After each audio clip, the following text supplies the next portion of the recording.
Verano de 1942. Un tren de carga se detiene lentamente en lo que parece ser una estación de ferrocarril en algún punto de la Polonia ocupada. La gente desciende de los vagones apretados. Hombres, mujeres, niños. Están exhaustos, sedientos, cubiertos de polvo de un viaje que duró horas en condiciones que ningún ser humano debería soportar. Algunos llevan maletas, otros apenas la ropa que tienen puesta. Hay ancianos que necesitan apoyo para bajar. Hay madres que cargan bebés en brazos. Hay hombres jóvenes que miran a su alrededor con los ojos entrecerrados por la luz del sol después de la oscuridad del vagón. Todos ellos buscan señales, cualquier señal de que lo peor ya pasó, y las encuentran. Alrededor de la pequeña plataforma hay flores en macetas. Letreros bien pintados en letra gótica indican destinos: Białystok, Volkowisk, Małkinia. Un reloj en la pared de la caseta marca las 10:15. Siempre las 10:15. Hay ventanillas de boletería cerradas, un mostrador de información, bancas de madera para esperar. Un empleado uniformado en la ventanilla de la Deutsche Reichsbahn, la compañía ferroviaria alemana, mira hacia adelante sin expresión. Incluso hay un tablero de anuncios con horarios de trenes que nunca llegarán. Todo parece normal. Todo parece un lugar de tránsito. El aire, sin embargo, carga algo que no debería estar ahí. Un olor denso, dulce y pesado que se mezcla con el calor del verano polaco. Humo que sube entre los pinos a lo lejos. Y guardias. Demasiados guardias, con perros de correa tensa que no dejan de moverse. Esta no es una estación cualquiera. Esta es la entrada a Treblinka II, y nadie que cruce esa plataforma con vida la volvería a ver. Si valoras contenido histórico de calidad que preserva la memoria de las víctimas del Holocausto, suscríbete al canal y activa la campanita para no perderte nuestros documentales. Tu like también ayuda a que más personas conozcan esta historia que no puede ser olvidada, porque hay cosas que el mundo preferiría olvidar, y precisamente por eso necesitamos seguir hablando de ellas. Para entender lo que ocurría en esa entrada, necesitamos regresar al otoño de 1941. La Alemania nazi había consolidado su control sobre la Polonia ocupada. El territorio bajo administración alemana directa era llamado Gobierno General, y en él vivían millones de judíos polacos. Heinrich Himmler, jefe de las SS y uno de los hombres más poderosos del Tercer Reich, había recibido una orden directa de Adolf Hitler que apenas podía ponerse en papel: eliminar a todos los judíos de esos territorios. Para ejecutarlo, diseñaron algo que llamaron Aktion Reinhard, en honor a Reinhard Heydrich, el arquitecto del genocidio asesinado en Praga en mayo de 1942. El plan era construir 3 campos de exterminio en Polonia: Bełżec, Sobibór y Treblinka II. No eran campos de trabajo, no eran cárceles, no eran campos de internamiento. Eran fábricas diseñadas con un solo propósito: matar a la mayor cantidad de personas posibles en el menor tiempo posible, con el mínimo de evidencia y el mínimo de testigos. La construcción de Treblinka II comenzó en mayo de 1942. El lugar fue elegido con precisión militar. 80 kilómetros al noreste de Varsovia, en medio de un bosque de pinos del noreste de Polonia, cerca de la línea ferroviaria que conectaba la capital con las ciudades del noreste. Auxiliares ucranianos entrenados en el campo de Trauniki trabajaron junto a ingenieros alemanes. En apenas 3 meses, levantaron lo que sería la maquinaria de muerte más eficiente del Holocausto. El primer transporte llegó el 23 de julio de 1942. Ese día fueron asesinadas más de 6.000 personas. No hubo registro de sus nombres. No hubo documentación de ningún tipo, solo contadores que anotaban cifras para los informes administrativos de Berlín. Pero en sus primeras semanas, Treblinka funcionó de manera caótica. Su primer comandante, el doctor Irmfried Eberl, era médico. Había matado a miles de personas con discapacidad en los centros de eutanasia nazis antes de ser asignado aquí. Pero Eberl no tenía experiencia logística para una operación de esta escala. Los trenes llegaban más rápido de lo que el campo podía procesar.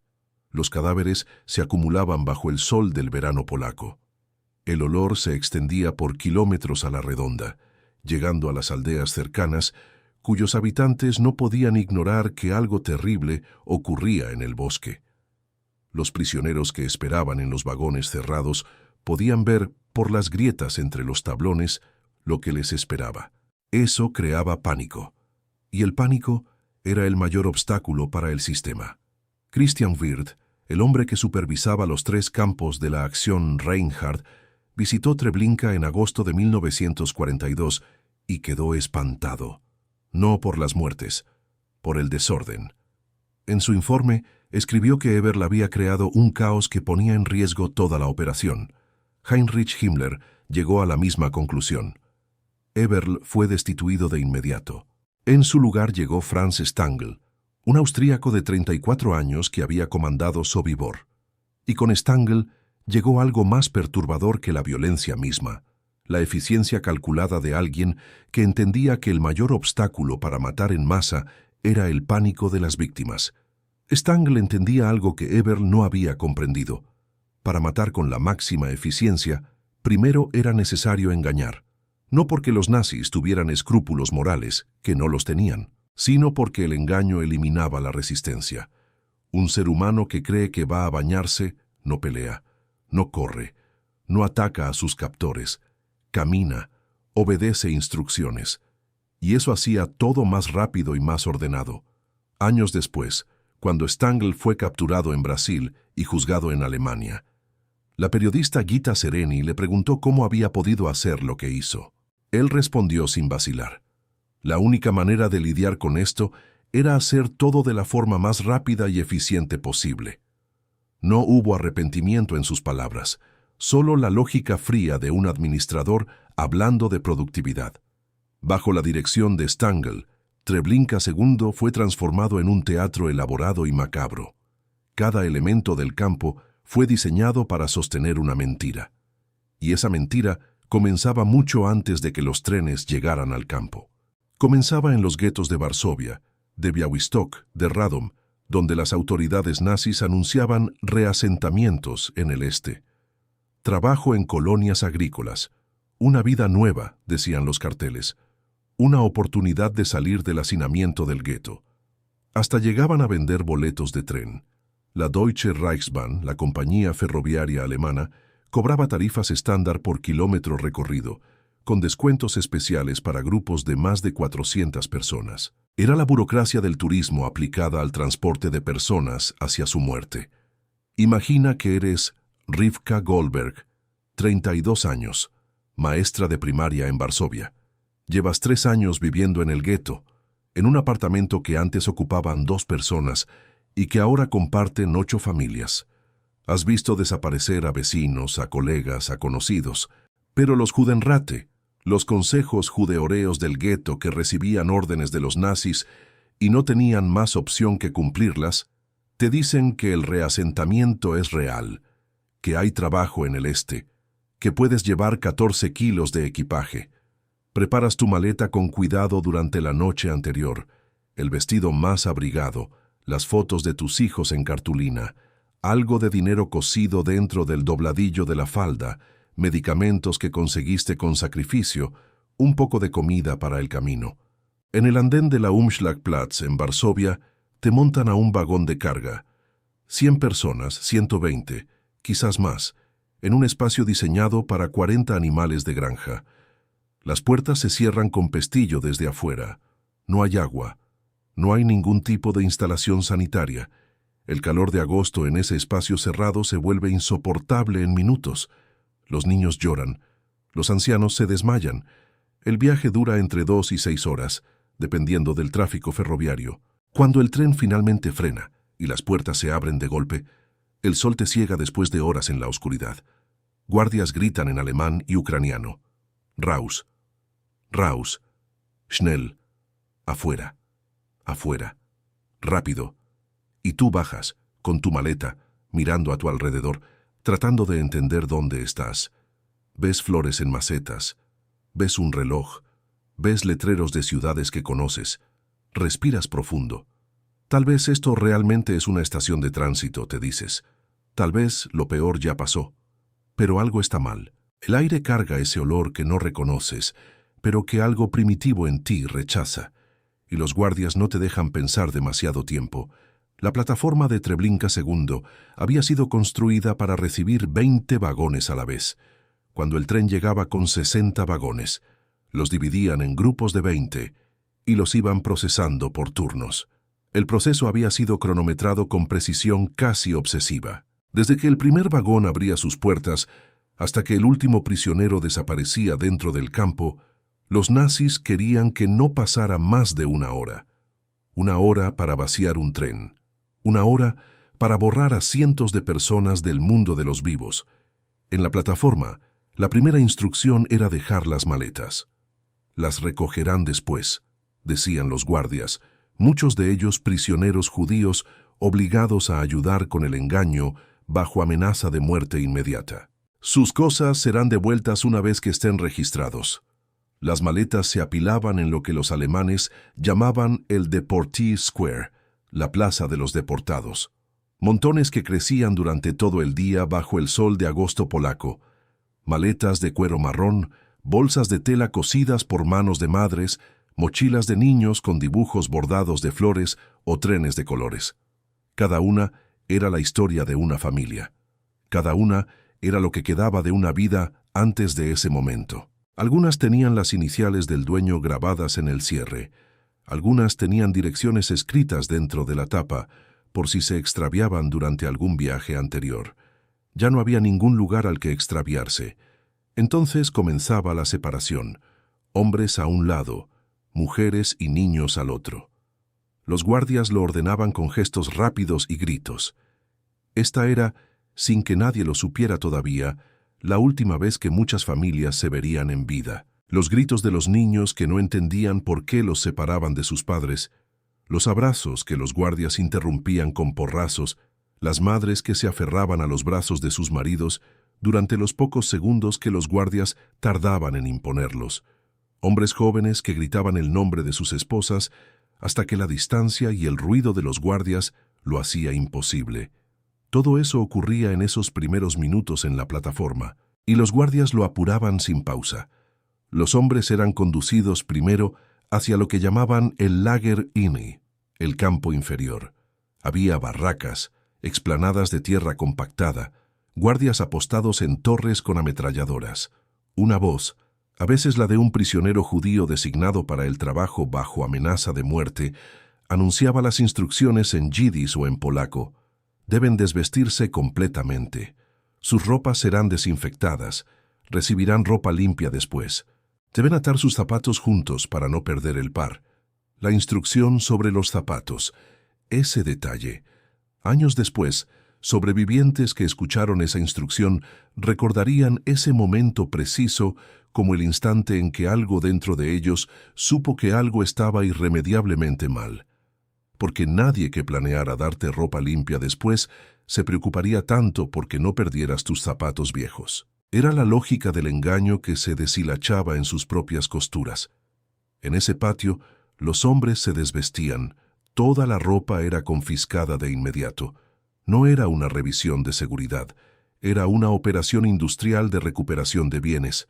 Los prisioneros designados como trabajadores clasificaban meticulosamente la ropa que llegaba. Ropa de hombre en una pila, ropa de mujer en otra, ropa de niño separada. Zapatos clasificados por tipo y tamaño. Anteojos en un montón separado. Prótesis dentales de oro en otro recipiente especial. Las carteras eran vaciadas. Las fotos personales, desechadas. Los documentos de identidad, confiscados. Los valores que pudieran tener valor de intercambio, dinero, joyas, oro cosido en la ropa, eran separados para inventario y envío a las cajas del Tercer Reich. Había también otro tipo de riqueza que se extraía sistemáticamente: los dientes de oro. Los prisioneros forzados que trabajaban en el campo tenían la tarea de revisar las bocas de los cadáveres antes del enterramiento y extraer las prótesis dentales de oro y plata con instrumentos dentales. Este oro era fundido en barras dentro del propio campo y enviado a las cuentas del Reichsbank. Se calcula que en toda la acción Reinhardt, que incluyó a Beuschek, Sobibor y Treblinka, las SS extrajeron cantidades de oro, joyas y dinero equivalentes a cientos de millones de marcos alemanes. Era una operación de saqueo meticulosamente organizada que funcionaba en paralelo a la de exterminio. En los archivos del Banco del Reich, recuperados después de la guerra, aparecen depósitos etiquetados simplemente como Aktion Reinhardt. Nadie en el banco preguntó qué significaba esa etiqueta. Los números que llegaban a Treblinka II eran tan enormes que el campo funcionaba como una gigantesca operación de reciclaje industrial paralela a la de exterminio. Toneladas de ropa, zapatos, objetos personales eran enviados regularmente al Reich en trenes de carga, que regresaban a Alemania cargados de lo que habían sido pertenencias de vidas completas. Parte de esa ropa terminaba en tiendas de segunda mano en ciudades alemanas. Parte de esos zapatos calzó a ciudadanos alemanes que nunca preguntaron de dónde venían. La economía del genocidio tenía sus propios engranajes meticulosamente mantenidos, y muchos de esos engranajes giraban lejos del campo, en ciudades respetables, con facturas y registros y funcionarios de aduana que firmaban los documentos sin hacer preguntas. Junto con la ropa iban los documentos de identidad, el pasaporte, la cédula, la carta de trabajo, el documento de nacimiento, todo lo que certificaba que esa persona era alguien específico, con un nombre, con una historia, con una familia, con un lugar en el mundo. En Treblinka II no había registro de entrada. No había número tatuado en el brazo como en Auschwitz. No había ficha de prisionero con nombre y fecha de llegada. Aquí el proceso era más brutal en su desnudez administrativa. La persona llegaba con un nombre y salía de ese patio sin él. Ya no era Rivka Goldberg, maestra de primaria. Ya no era Moish Katz, sastre de Radom. Ya no era el contador de Łódź, ni el farmacéutico de Cracovia, ni el rabino de Varsovia. Ya no era nadie con historia. Era un cuerpo en movimiento hacia un destino que no conocía todavía. Si en Auschwitz el número tatuado en el brazo era la marca del sistema, en Treblinka la marca era diferente, era más absoluta, era la desnudez total, era el despojo completo de todo lo que te hacía reconocible como ser humano. Era el hecho de que el sistema te hubiera reducido a un cuerpo sin nombre, sin historia, sin pasado, en el espacio de pocos minutos. Los nazis de Treblinka te marcaban como se marca al ganado antes de entrar al matadero. Te quitaban todo lo que te hacía humano y específico para que lo que venía después fuera más fácil de ejecutar. La deshumanización no era un efecto secundario del proceso. Era la herramienta central del proceso. Era el primer paso y el más importante de todos. Para las mujeres, el camino tenía un paso adicional que los hombres no padecían. Antes de ingresar al Schlauch, el corredor que llevaba a las cámaras de gas, las mujeres eran llevadas a una barraca especial donde prisioneras forzadas les cortaban el cabello al ras. No con cuidado, no con suavidad, con tijeras grandes y rápidas, como se esquila una oveja antes de sacrificarla. El cabello caía en montones en el suelo de madera de la barraca. Era recogido, clasificado por color y textura, prensado en bloques y enviado a Alemania, donde era utilizado en la producción de colchones, fieltros industriales y cuerdas para submarinos de la Marina alemana. El pelo de cientos de miles de mujeres, transformado en materia prima de guerra. Chill Reichmann, uno de los poquísimos sobrevivientes de Treblinka, describió haberlo visto con sus propios ojos. Las mujeres salían de esa barraca irreconocibles, con la cabeza pelada, con los ojos fijos en el suelo o en algún punto en el horizonte que no existía, y eran empujadas hacia adelante sin pausa, sin espacio para llorar ni para gritar. El corredor que conectaba el área de desvestido con las cámaras de gas era lo que los alemanes llamaban el Schlauch, en español, el tubo. Era un pasillo de aproximadamente 100 metros de largo y no más de 3 o 4 metros de ancho, cercado a ambos lados por alambres de púas entretejidos con ramas frescas de pino que eran renovadas regularmente para mantener la vista completamente bloqueada hacia los costados. Los prisioneros que caminaban por el Schlauch no podían ver hacia los lados, no podían ver de dónde venían ni a dónde iban, más allá del siguiente metro de pasillo. Solo podían ver hacia adelante, solo el corredor estrecho, solo la espalda de la persona que caminaba justo delante, y los guardias a los costados que los empujaban con porras y látigos si alguien dudaba o aminoraba el paso. Los nazis habían calculado que el Schlauch debía curvar levemente, como un camino de campo, para que desde el inicio del corredor no fuera visible el final. Esa curva era parte intencional del diseño arquitectónico.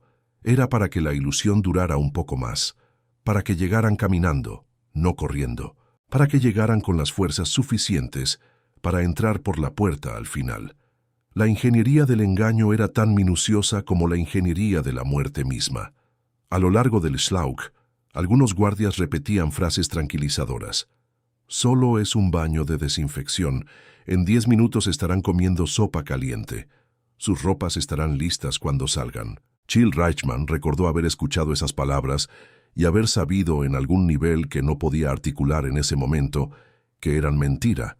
Pero la mentira era más fácil de aceptar que la verdad, porque la verdad era tan incomprensible que la mente humana se resistía a recibirla, incluso cuando las evidencias estaban frente a los ojos.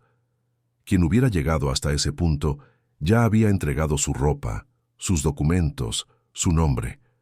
Había sido separado de su familia en la plataforma, había sido despojado de su cabello si era mujer, y ahora caminaba, desnudo en el calor del verano o aterido de frío si era invierno, por un corredor que se curvaba hacia algo que todavía no podía ver. Chill Reichman escribió décadas después, con una precisión que solo da la memoria que se aferra a los detalles porque teme al olvido. Caminaban como sonámbulos. Habían dejado de ser ellos mismos varios pasos atrás. Al final del Schlauch esperaba un edificio de ladrillo. Tenía rejas de madera en las ventanas, bien pintadas, que desde afuera parecían ventanas normales. Encima de la puerta de entrada, alguien había pintado una estrella de David y una inscripción en hebreo. Dentro había una antesala y luego 3 cuartos separados. Cada cuarto tenía en el techo regaderas de metal que nunca habían soltado agua, bancas de madera a los costados para colgar la ropa que ya no existía. Un letrero junto a la entrada decía, baños y salas de desinfección. Decía también que era necesario recordar el número del gancho donde se había colgado la ropa para recuperarla después del baño. Este edificio era la primera versión de las cámaras de gas de Treblinka II. 3 cámaras, con capacidad para matar a entre 300 y 400 personas a la vez. El gas utilizado era monóxido de carbono, producido por motores diésel instalados en un cuarto adyacente. Los motores rugían cuando los cuartos estaban llenos y las puertas de metal selladas herméticamente. Las muertes tardaban entre 20 y 40 minutos, dependiendo de la concentración de gas y el número de personas en el cuarto. Los cuerpos eran extraídos por una puerta trasera al nivel del suelo, por prisioneros forzados que trabajaban en ese sector bajo amenaza de muerte inmediata si se negaban o demoraban. Cuando Stangl se hizo cargo del campo y comenzó la expansión en otoño de 1942, las 3 cámaras originales resultaron insuficientes para los volúmenes de deportados que llegaban de los guetos en liquidación. Fue construido un segundo edificio de gas, mucho más grande, que los nazis llamaron el Himmelstrasse. En alemán, el camino al cielo. El sarcasmo estaba ahí, incrustado en el nombre, para quien quisiera verlo. El nuevo edificio tenía 10 cámaras, cada una con capacidad para 200 personas. En total, el complejo podía matar a 2.000 personas al mismo tiempo. En los días más intensos de operación, entre agosto y septiembre de 1942, entre 5.000 y 12.000 personas eran asesinadas en Treblinka II en el transcurso de pocas horas. Para dar una referencia, 12.000 personas es el aforo completo de un estadio de fútbol de una ciudad mediana. Un estadio lleno, vaciado en un día. Kurt Franz, el segundo al mando bajo Stangl, era apodado Lalka por los prisioneros. Lalka en polaco significa muñeca. El apodo no era un cumplido. Franz tenía una apariencia jovial, casi infantil, que contrastaba de manera profundamente perturbadora con su conducta. Llevaba siempre el uniforme impecable, sonreía con frecuencia, y tenía un perro, un San Bernardo de nombre Barry, al que había entrenado durante meses para atacar la entrepierna de los prisioneros cuando su amo pronunciaba una frase específica.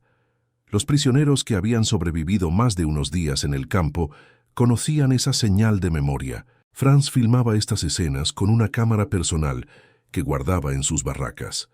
Después de la guerra, cuando fue capturado y juzgado en Alemania, en el proceso de Treblinka de 1964 y 1965, esa cámara y el álbum de fotografías fueron encontrados entre sus pertenencias y presentados como evidencia en el juicio. El álbum tenía una inscripción cuidadosamente escrita en la tapa interior: los buenos viejos tiempos. Pero hay un aspecto del proceso de llegada que pocas narrativas han explorado con suficiente detalle: el papel que jugaban las poblaciones civiles polacas que vivían en los alrededores del campo. Las aldeas más cercanas, como Treblinka Village y Małkinia, estaban a pocos kilómetros de la alambrada. Desde sus casas, los habitantes podían ver el humo. Podían oler el olor que el viento traía según su dirección. Podían contar los trenes que llegaban y salían. Algunos se beneficiaron económicamente de la situación. Guardias ucranianos corruptos vendían objetos robados de las pertenencias de las víctimas, y había quienes compraban. Otros simplemente siguieron con sus vidas, eligiendo no ver, no preguntar, no actuar. Y un pequeño número, extraordinariamente valiente, ayudó a esconder a fugitivos de la revolta de agosto de 1943, arriesgando la ejecución de toda la familia, que era la consecuencia que los nazis imponían a quienes ayudaban a judíos. Esta diversidad de respuestas de la población civil sigue siendo uno de los capítulos más difíciles de la historia de Treblinka.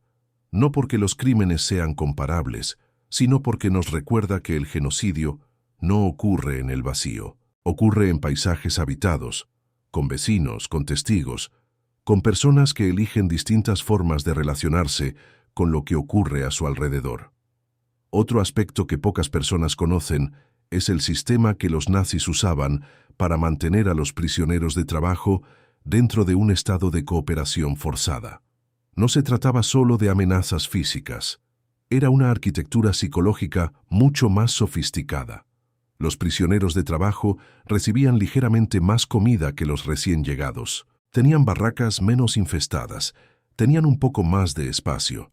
Esas diferencias minúsculas de condiciones eran suficientes para crear una jerarquía entre los condenados que dificultaba la solidaridad y la organización. Los que tenían algo que perder, aunque ese algo fuera apenas unos días adicionales de vida, eran más fáciles de controlar. Los nazis lo sabían. Lo habían aprendido en los campos de trabajo y lo aplicaron con precisión en Treblinka. Samuel Willenberg describió esa mecánica perversa con claridad. Te daban un motivo para no arriesgarte hoy, y mañana volvían a darte otro motivo, y así te mantenían en movimiento sin nunca rebelarte. La resistencia que finalmente ocurrió el 2 de agosto de 1943 fue posible, precisamente, porque un grupo de hombres logró trascender esa lógica de corto plazo y pensar en algo más grande que el día siguiente. Hay también en la historia de Treblinka un detalle que la historia oficial tardó décadas en reconocer plenamente: el rol de las mujeres prisioneras de trabajo. Mientras la narrativa del campo tiende a centrarse en los hombres del Sonderkommando, por razones de documentación histórica disponible, hubo mujeres que también trabajaban en el campo inferior y que participaron en la medida de lo posible en actos de resistencia. Algunas escondían pequeños objetos de valor para poder comprar comida o información. Algunas pasaban mensajes entre prisioneros de distintos sectores del campo.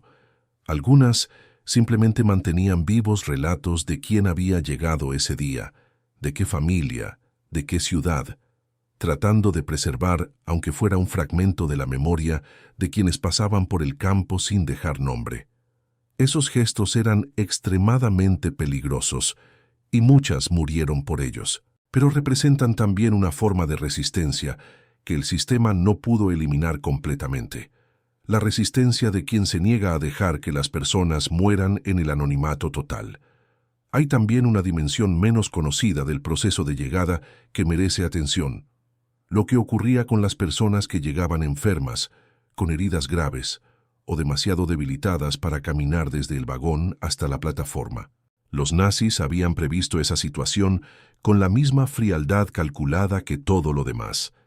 En el campo inferior había una estructura señalizada como enfermería, con una gran cruz roja pintada en la pared exterior.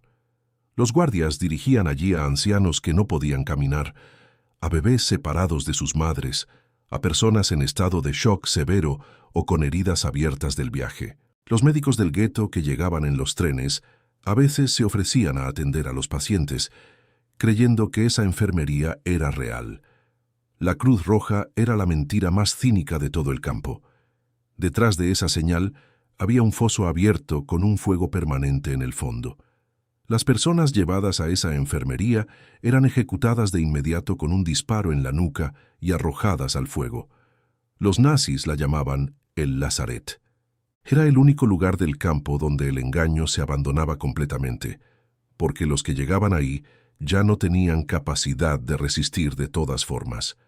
Conocer estos detalles no es morbo, es necesario, porque cada uno de estos elementos, la plataforma falsa, el reloj detenido, la enfermería con la cruz roja, el Schlauch con sus ramas de pino, las regaderas que nunca soltaron agua, es una pieza de una arquitectura del engaño que requirió planificación, recursos humanos, materiales de construcción, y la participación de decenas de personas que tomaron decisiones activas para construirla. No ocurrió solo. No fue el trabajo de una mente criminal aislada. Fue el resultado de un sistema burocrático que transformó el asesinato en masa en un problema de ingeniería y de logística y que encontró personas dispuestas a resolverlo. Pero hay un momento en el proceso de llegada que los sobrevivientes que lograron observarlo describen como el más perturbador de toda la experiencia, el momento en que los recién llegados comenzaban a sospechar, pero todavía no podían afirmar con certeza. Era ese espacio entre la duda y la certeza donde el sistema los atrapaba con más crueldad, porque una vez que la duda aparecía, el instinto de supervivencia empujaba a buscar cualquier señal de esperanza, cualquier detalle que confirmara que tal vez la duda era exagerada, que tal vez el olor era otro, que tal vez el humo venía de una fábrica, que tal vez las instrucciones eran reales, y el sistema había sido diseñado precisamente para alimentar esa última esperanza hasta el último momento posible. Richard Glaser escribió que la mayor crueldad de Treblinka no era la violencia física. Era el diseño deliberado de una situación en la que las víctimas cooperaban activamente con su propio exterminio porque el sistema les había dejado creer hasta casi el final que otra cosa era posible. Nos robaron la posibilidad de resistir, escribió. Nos robaron incluso el momento de saber. El periodo entre julio de 1942 y enero de 1943 fue el más intenso en la historia de Treblinka II. En esos 6 meses, el campo recibió los transportes más numerosos, principalmente de Varsovia, Radom, Lublin y los pueblos del este polaco. En agosto de 1942, cuando los nazis liquidaban activamente el gueto de Varsovia, llegaban a veces 10 trenes en un solo día. 10 trenes, con entre 2.000 y 4.000 personas cada uno. El campo no podía procesar a todos con la velocidad requerida. Los prisioneros que esperaban su turno en los vagones de carga bajo el sol de agosto morían de calor y sed antes de que las puertas se abrieran. Era, en su horrible paradoja, un problema logístico que los nazis resolvieron ampliando la capacidad de las cámaras de gas. La solución al problema de que la gente moría antes de llegar a las cámaras era construir cámaras más grandes y más rápidas. Esa es la lógica que operaba en Treblinka. Nunca cuestionar el objetivo, solo optimizar el proceso. La plataforma de Treblinka II también fue el escenario de algo que los historiadores llaman la economía de la desesperación. Desde el primer día de operaciones, se estableció un mercado negro informal que operaba en los márgenes del sistema. Guardias ucranianos con menos escrúpulos que sus supervisores vendían información, pequeñas cantidades de agua, o incluso la promesa de un trato levemente más gentil, a cambio de objetos de valor que los recién llegados todavía portaban escondidos en la ropa o en el cuerpo. Las víctimas, que todavía no sabían con certeza lo que las esperaba, a veces pagaban esas sumas en un intento desesperado de mejorar sus chances. Era una crueldad adicional del sistema, permitir que la esperanza fuera comprada para poder ser destruida después. Los nazis lo sabían y lo toleraban porque ese mercado informal también ayudaba a desactivar la resistencia. Una persona que todavía negocia, todavía cree que hay algo por lo que negociar, y una persona que cree que hay algo por lo que negociar, no corre. Treblinka II fue operativo durante 13 meses, de julio de 1942 a agosto de 1943. En ese periodo, el campo procesó aproximadamente entre 700.000 y 900.000 personas. Para ponerlo en perspectiva, eso es más que la población actual de ciudades como Monterrey, Medellín o Montevideo. Cada una de esas personas cruzó esa plataforma con flores y ese reloj falso. Cada una de esas personas escuchó la misma instrucción sobre atar los zapatos juntos para no perder el par. Cada una de esas personas caminó por el Schluss hacia la misma puerta pintada con la misma estrella de David. La escala del crimen es tan grande que la mente humana naturalmente tiende a convertirla en estadística, a procesarla como número y no como suma de vidas individuales. Pero eso es exactamente lo que los perpetradores querían. La masificación era parte del método. El anonimato era parte del diseño. Por eso la única respuesta posible es la que eligieron los sobrevivientes. Insistir en los nombres, insistir en las historias individuales, insistir en que cada uno de esos números fue una persona con nombre y con vida antes de ese tren. ¿Cómo alguien llega a ese punto? ¿Cómo una persona común se convierte en quien le da ese nombre a un álbum de fotos de atrocidades? Esta es la pregunta que historiadores, psicólogos y filósofos han intentado responder desde los juicios de Nuremberg. Y la respuesta, aunque incómoda, es que no hay un perfil de monstruo. Hay un perfil de persona ordinaria colocada en condiciones extraordinarias por un sistema que normalizó el crimen gradualmente. Franz Stangl, antes de Treblinka, era policía en un pueblo austriaco.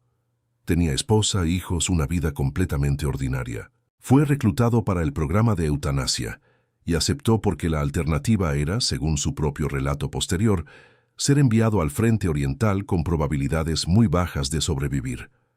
Mató a miles de personas con discapacidad en los centros de eutanasia. Cada semana la cifra crecía y el acto se volvía más rutinario y menos perturbador psicológicamente. Después lo enviaron a Sobibor, después a Treblinka. Cada asignación era un paso más lejos del punto en que todavía podría haber dicho que no. Cada paso fue un poco más fácil que el anterior, porque el anterior ya lo había dado. Eso es lo que los historiadores llaman la pendiente resbaladiza del crimen. No se convirtió en administrador de la maquinaria de exterminio de la noche a la mañana. Lo fue haciendo gradualmente, en pequeños pasos burocráticos y morales, hasta que matar era simplemente su trabajo y mantener el caballo blanco limpio era su mayor preocupación cotidiana. Los guardias ucranianos que operaban junto a las SS en Treblinka habían sido prisioneros de guerra soviéticos antes de ser reclutados. Después de meses en campos de prisioneros donde la mortalidad era altísima por hambre y enfermedades, les ofrecieron una salida, entrenamiento en Trauniki, uniformes, paga regular, comida suficiente y una posición de relativo poder. Muchos aceptaron. No todos eran crueles por naturaleza ni por convicción ideológica, pero el sistema los colocó en una estructura donde la crueldad era la conducta esperada y recompensada y la compasión era una vulnerabilidad peligrosa. Los que mostraban algún gesto de humanidad hacia los prisioneros eran castigados o directamente eliminados. Los que eran brutales y eficientes recibían privilegios. El sistema producía su propio tipo humano, como todos los sistemas totalitarios, producen el tipo humano que necesitan para funcionar. Lo más inquietante era que estos hombres mantenían una fachada de vida ordinaria en medio de todo. Los oficiales de las SS en Treblinka tenían su propio club nocturno dentro del campo, llamado Casino, donde bebían, escuchaban música y celebraban los cumpleaños de sus compañeros con pasteles. Había un zoológico pequeño con animales traídos de los bosques cercanos. Había un jardín de flores bien cuidado. Stangl montaba a caballo en las mañanas antes de que comenzaran las operaciones. El horror era su trabajo de jornada completa. El resto del tiempo trataban de construir la normalidad que podían dentro de ese espacio monstruoso. ¿Cómo crees que debemos entender este tipo de conducta? ¿Qué nos dice sobre la capacidad humana de compartimentar el bien y el mal? Deja tu reflexión en los comentarios. Dentro del campo, sin embargo, no todo fue sumisión y silencio. La historia de Treblinka también tiene sus héroes, aunque fueron pocos, aunque sus actos costaron vidas, aunque muchos murieron sin ver el resultado de su valentía. Entre los prisioneros seleccionados para trabajar en el campo, los Sonderkommandos encargados de trasladar cadáveres, clasificar pertenencias y mantener el funcionamiento operativo del campo, hubo quienes desde el primer momento pensaron en la resistencia organizada como la única respuesta posible. Jankiel Wiernik llegó a Treblinka en agosto de 1942. Tenía 50 años. Era carpintero de Varsovia. Su oficio fue lo que lo salvó momentáneamente de la muerte inmediata. Los nazis lo necesitaban para construir y reparar edificios del campo. Wiernik trabajó durante meses en el corazón de la maquinaria de muerte, viendo todo, memorizando cada detalle con la disciplina de alguien que sabe que su testimonio puede ser la única evidencia. La disposición de los edificios, el número de guardias en cada turno y sus rutinas, los momentos de vulnerabilidad del sistema, las dimensiones exactas de las cámaras de gas. Sabía que si sobrevivía, su testimonio sería la única prueba de lo que ocurría aquí, porque los nazis no dejaban archivos de Treblinka. No había registros de prisioneros, no había listas de nombres. La destrucción de la evidencia era parte tan central del diseño como las propias cámaras de gas. Wiernik se unió al Comité Clandestino de Resistencia que comenzó a organizarse en el invierno de 1942. El comité era liderado por el doctor Julian Czorasicki, médico polaco de 47 años, que había sido oficial del ejército polaco en la Primera Guerra Mundial. Czorasicki usaba su posición de médico del campo para reunir información y contactar prisioneros de confianza. Organizó la sustracción sistemática de dinero y objetos de valor de entre las pertenencias confiscadas para comprar armas a guardias ucranianos corruptos. En abril de 1943, cuando un guardia de las SS descubrió por accidente dinero que Czorasicki llevaba escondido, el médico intentó atacarlo con un bisturí. Fue reducido de inmediato, golpeado y llevado ante los comandantes. Murió esa tarde como consecuencia de las torturas que siguieron. Los nazis creyeron que su muerte había acabado con el movimiento. Estaban equivocados. La organización continuó bajo el liderazgo de Marceli Galewski, ingeniero de 40 años de Łódź. El plan era robar armas del arsenal del campo, iniciar un incendio sincronizado que sirviera como señal, y aprovechar el caos para que el mayor número posible de prisioneros escapara hacia el bosque de pinos. Todos sabían que la mayoría moriría en el intento.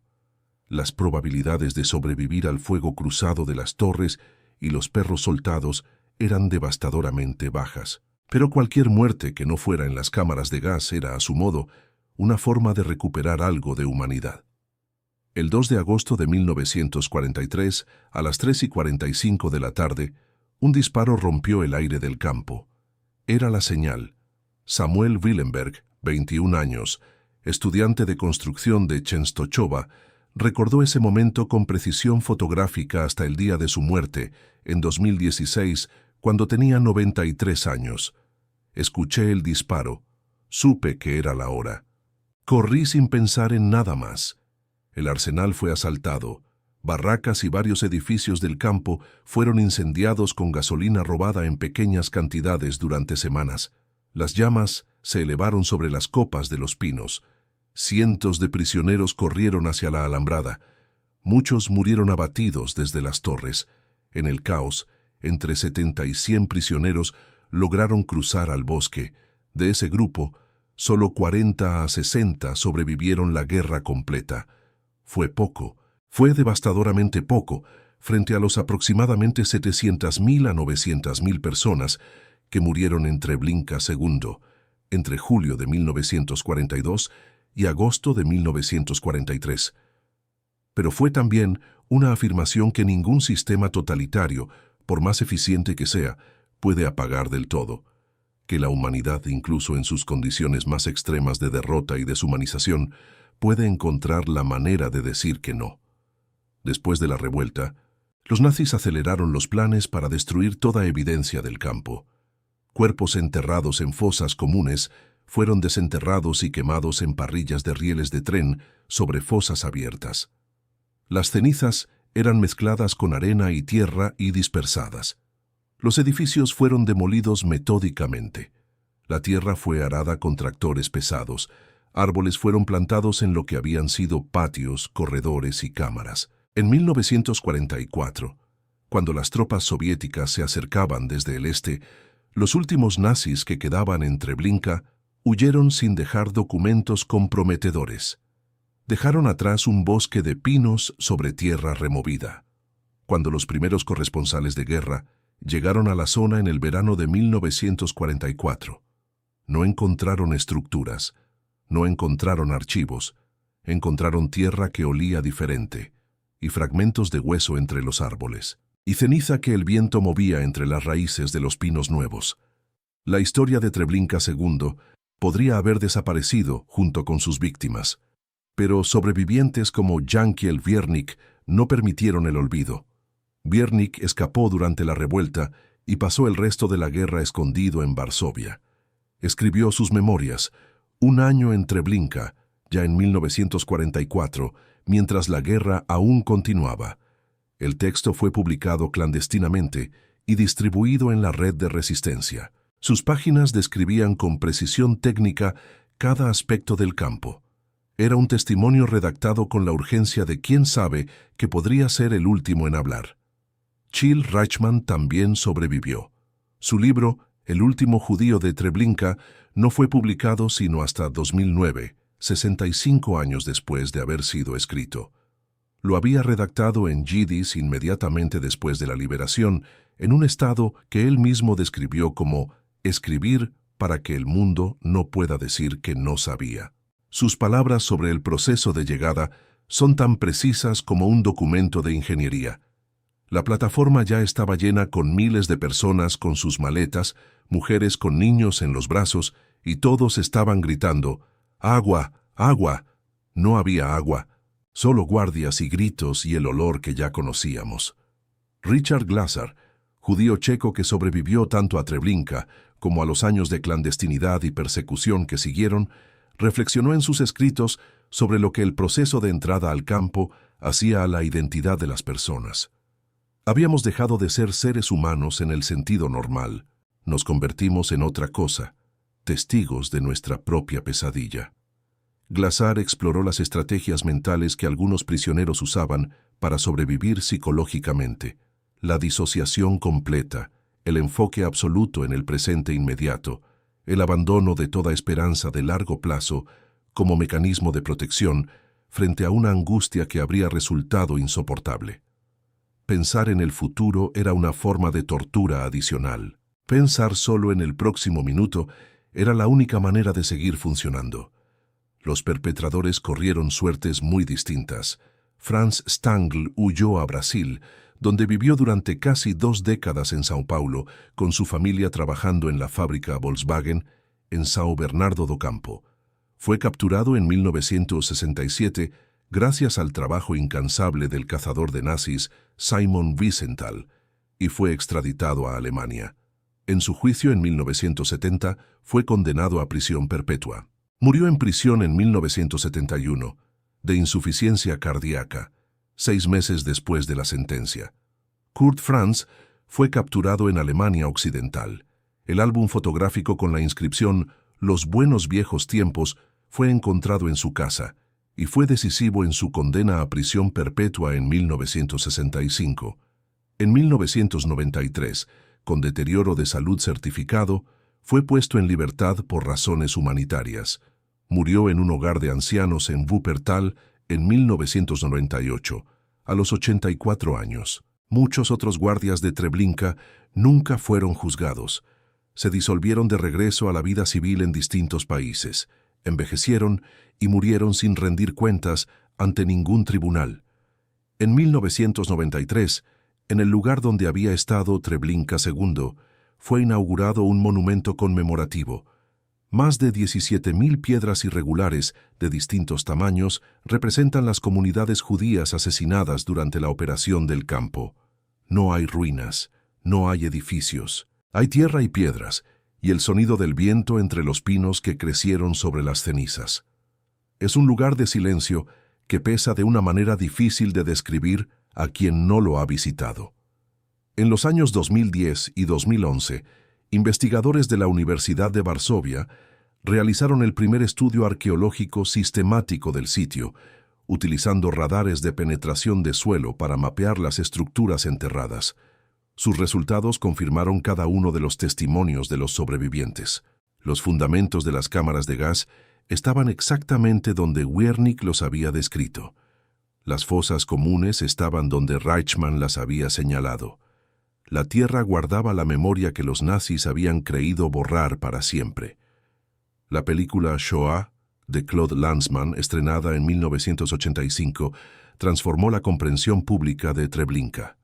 La entrevista con Abraham Bomba, el peluquero de Tel Aviv, que en Treblinka había sido forzado a cortar el cabello de las mujeres justo antes de que entraran a las cámaras de gas, tuvo que ser interrumpida varias veces porque Bomba no podía continuar hablando. Sus lágrimas, 40 años después de los hechos, eran la evidencia más poderosa de todo el documental.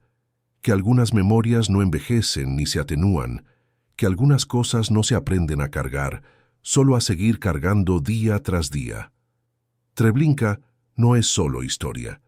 Es una pregunta que el presente no puede dejar de hacerse. ¿Cómo fue posible? ¿Cómo una sociedad industrializada con tradición filosófica e instituciones formales construyó estas fábricas de muerte y las operó durante más de un año?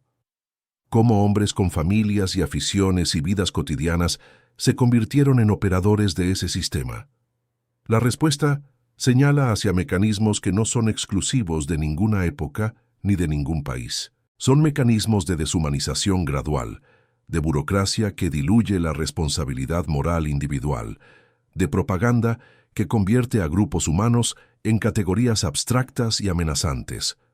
Son mecanismos humanos que reaparecen bajo distintas formas en distintas épocas, y la única defensa posible contra ellos es conocerlos, nombrarlos y negarse a ignorar las señales cuando comienzan a aparecer. ¿Qué crees que debemos hacer hoy para honrar la memoria de las víctimas de Treblinka? ¿Cómo garantizamos que estas historias lleguen a las generaciones que ya no podrán escuchar a los últimos sobrevivientes? Deja tu reflexión en los comentarios. Es importante leerla. Volvamos a esa imagen inicial. La plataforma con flores en macetas. El reloj que siempre marca las 10:15. Los letreros de ciudades que nunca llegarán. Los gritos de Raus, Raus, Schnell, sobre el ruido de cientos de personas bajando de los vagones. Los montones de maletas que crecen bajo el sol de agosto. La barraca donde las mujeres pierden su cabello. El corredor de ramas de pino que curva suavemente hacia algo que todavía no se puede ver. La puerta pintada con una estrella de David y una inscripción en hebreo que dice «Baños y salas de desinfección». Y dentro, el sonido rugiente de un motor diésel. Detrás de cada uno de esos detalles, detrás de esa arquitectura de la mentira construida con precisión artesanal, hubo personas con nombres. Rivka Goldberg, maestra. Moish Katz, sastre. Abraham Bomba, peluquero. Chill Reichmann, que sobrevivió para escribirlo. Jankiel Wernicke, que escapó para contarlo. Samuel Willenberg, que corrió cuando escuchó el disparo y vivió para ver el siglo XXI. Y casi 1 millón de personas que no tuvieron esa suerte, que entraron por esa plataforma con sus maletas y sus documentos de identidad y sus fotos de familia cosidas dentro de los dobladillos, y que no dejaron más rastro que ceniza mezclada con arena bajo los pinos polacos. Sus nombres no están en ningún archivo de Treblinka. Los nazis se aseguraron de eso, pero están en los testimonios de quienes sobrevivieron para hablar por ellos. Están en los libros de Wernick, de Reichmann, de Glassar.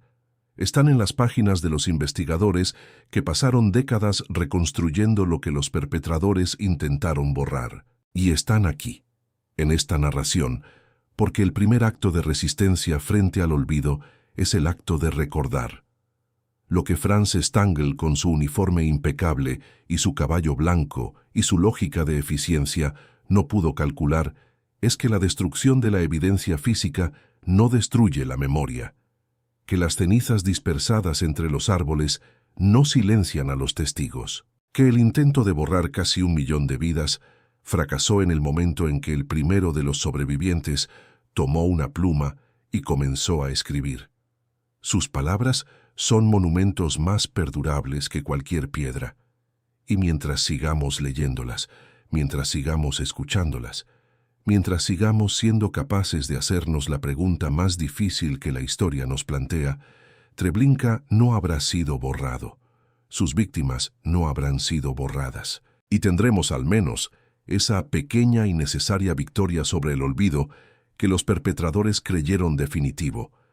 Si crees que historias como esta deben ser preservadas y llegar a más personas, comparte este video. Cada vez que esta historia alcanza a alguien nuevo, se cumple lo que los sobrevivientes más deseaban, que el mundo no pudiera decir que no sabía. El video que aparece ahora en tu pantalla te llevará al siguiente capítulo de esta memoria que no podemos ni debemos abandonar.